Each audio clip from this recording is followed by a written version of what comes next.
We've been having discussions about what it means to work in the religious space. Yeah.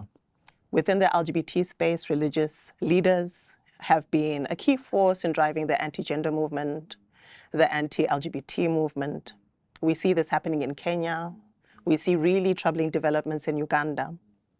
What does it mean to work in that space? Interesting question. I will begin with what the context presents. So the context, one, what it gives you a script that you must live. That for a man or for a boy, this is what it means to be a boy. And part of what it means to be a boy is to love girls, is to run after girls. And it means to dress in a particular way. It means to act in a particular way. And so you begin growing, and that's the script you find. And that's what you believe is normal. But deep down you realize that that's not who I am. I can't play this script because that's not who I am. I am different. I can't behave like a boy. I should behave like that script says.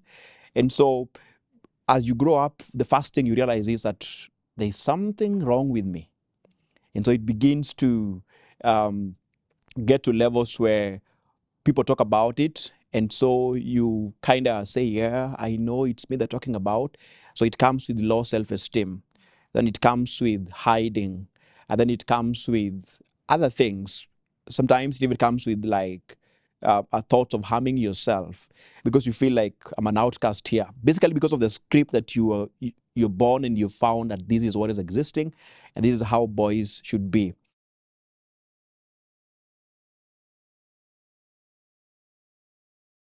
So you go to church every time and the only sin the pastor talks about is homosexuality.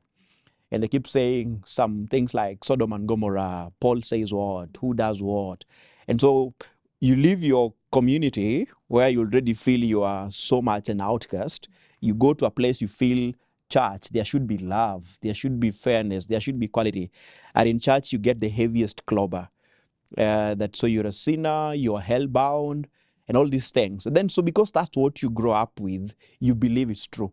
You believe that that's something that there's something wrong with you. And so beginning to undo that is a process. But as you undo that, there is also a legal context.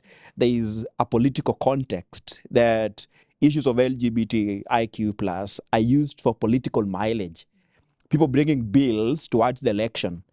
And because they know the community, the scripts there have allowed that hating homosexuality or hating and hurting LGBTIQ plus people gives you mileage politically. So they use it as a political, something for political mileage. And so growing up, you're also in that context. And then the law begins to say that you're criminal. You're just a criminal for being who you are. You haven't hurt anyone.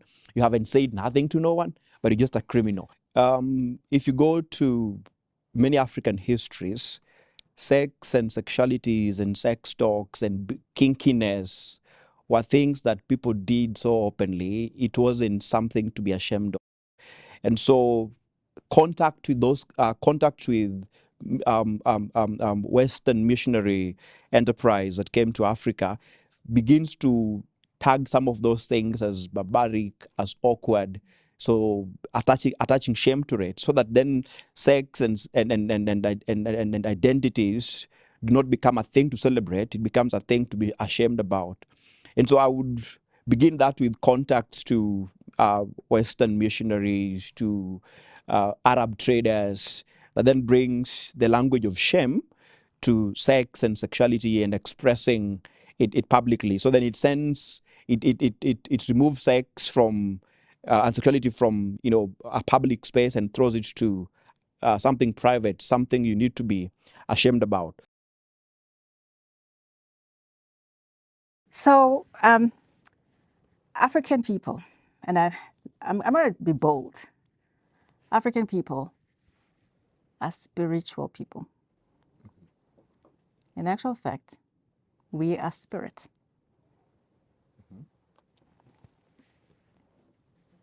Because our first form of existence is to be called umuntu. muntu, the Bantu, abantu, abanobuntu. Yes? And this phrase, we find it throughout the continent. Yeah? The core of that is the last part, the ntu, which you see in umuntu, in abantu, and ubuntu. And the ntu is the spirit. And it is the thing that connects all of us. Yeah? And we talk about this, the spirit of ntu, which is in each of us. And it is a thing that we try to use to find our being and our connection, to undo that initial script.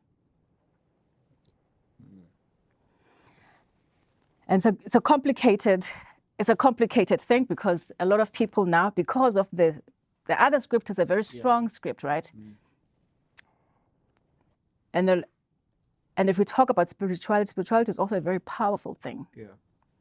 And it's a powerful thing that we can actually use to galvanize or to mobilize against other forces. But it becomes scary for many African people, because the script that we received made us believe that when we focus on our spirituality of ndu, we are ungodly and unchristian. Yeah? That's why it will be scared, like, oh, this person is a sangoma. Stay away. This person is, they've gone to Twasa, they've gone to, to the bush to go and learn, and we're scared of that. Yeah? Because the other script says the best way to be civilized is to take the script of the colonizer, of the Western person. In many African languages, we don't share so many things in our languages, but the concept of mtu, it's all over Africa. In Kenya, we say mtu. Yes. And so it's interesting.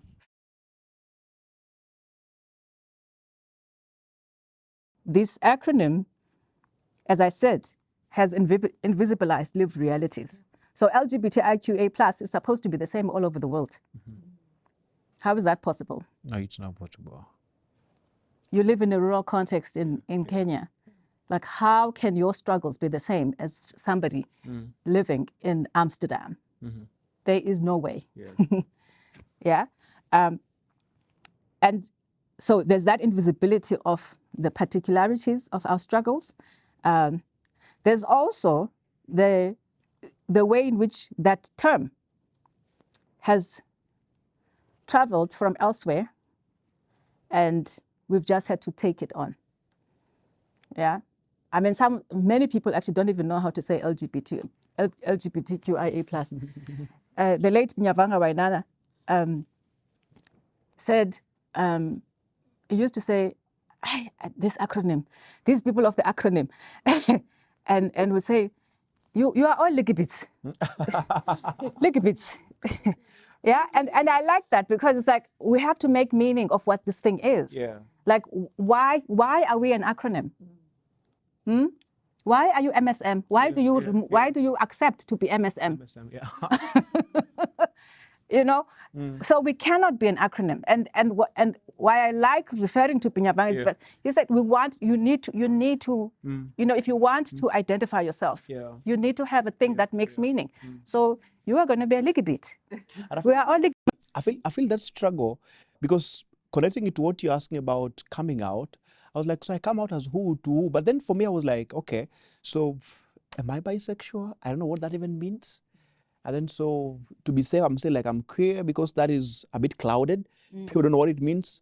And then now like I'm gay. So what I did to myself, I said, I'm not coming out, I am coming home to myself. And so just accepting that whatever thing I am, that is me, and I don't care about anything else. What I want to do with it, I am home with myself. I don't need any letter to define me.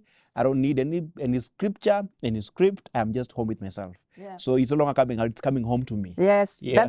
that's beautiful. So coming home. Some people also say the critical version is that you're actually coming into this category. Yeah. And that's why, and that's the power of this idea of coming out. Indeed. You're not coming out to the world, you're actually coming into a closet of LGBT.